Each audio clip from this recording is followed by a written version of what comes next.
Jésus est en vie. Le livre de la Genèse chapitre 44. Joseph donna cet ordre à l'intendant de sa maison, remplis de vivres les sacs de ses gens, autant qu'ils en pourront porter, et mets l'argent de chacun à l'entrée de son sac. Tu mettras aussi ma coupe, la coupe d'argent, à l'entrée du sac du plus jeune, avec l'argent de son blé. L'intendant fit ce que Joseph lui avait ordonné. Le matin, dès qu'il fit jour, on renvoya ses gens avec leurs ânes. Ils étaient sortis de la ville, et ils n'en étaient guère éloignés, lorsque Joseph dit à son intendant, « Lève-toi, poursuis ces gens, et, quand tu les auras atteints, tu leur diras, pourquoi avez-vous rendu le mal pour le bien? N'avez-vous pas la coupe dans laquelle boit mon Seigneur, et dont il se sert pour deviner? Vous avez mal fait d'agir ainsi. » L'intendant les atteignit, et leur dit ces mêmes paroles. Ils lui répondirent, « Pourquoi mon Seigneur parle-t-il de la sorte? Dieu préserve tes serviteurs d'avoir commis une telle action. Voici, nous t'avons rapporté du pays de Canaan l'argent que nous avons trouvé à l'entrée de nos sacs. Comment aurions-nous dérobé de l'argent ou de l'or dans la maison de ton Seigneur? Que celui de tes serviteurs sur qui se trouvera la coupe meure, et que nous soyons nous-mêmes esclaves de mon Seigneur. » Il dit, « Qu'il en soit donc selon vos paroles. Celui sur qui se trouvera la coupe sera mon esclave, et vous, vous serez innocent. » Aussitôt, chacun descendit son sac à terre, et chacun ouvrit son sac. L'intendant les fouilla, commençant par le plus âgé et finissant par le plus jeune, et la coupe fut trouvée dans le sac de Benjamin. Ils déchirèrent leurs vêtements, chacun rechargea son âne, et ils retournèrent à la ville. Judas et ses frères arrivèrent à la maison de Joseph, où il était encore, et ils se prosternèrent en terre devant lui.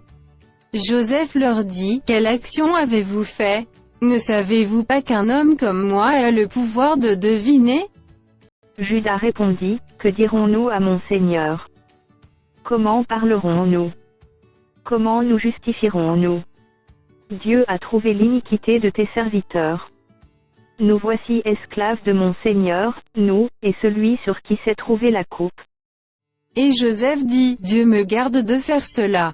L'homme sur qui la coupe a été trouvée sera mon esclave, mais vous, remontez en paix vers votre père. » Alors Judas s'approcha de Joseph, et dit, « De grâce, mon Seigneur, que ton serviteur puisse faire entendre une parole à mon Seigneur, et que sa colère ne s'enflamme point contre ton serviteur. Car tu es comme Pharaon. » Mon Seigneur a interrogé ses serviteurs, en disant, « Avez-vous un père, ou un frère? » Nous avons répondu, « Nous avons un vieux père, et un jeune frère, enfant de sa vieillesse. Cet enfant avait un frère qui est mort, et qui était de la même mère, il reste seul, et son père l'aime. Tu as dit à tes serviteurs, faites-le descendre vers moi, et que je le voie de mes propres yeux. Nous avons répondu à mon Seigneur, l'enfant ne peut pas quitter son père, s'il le quitte, son père mourra.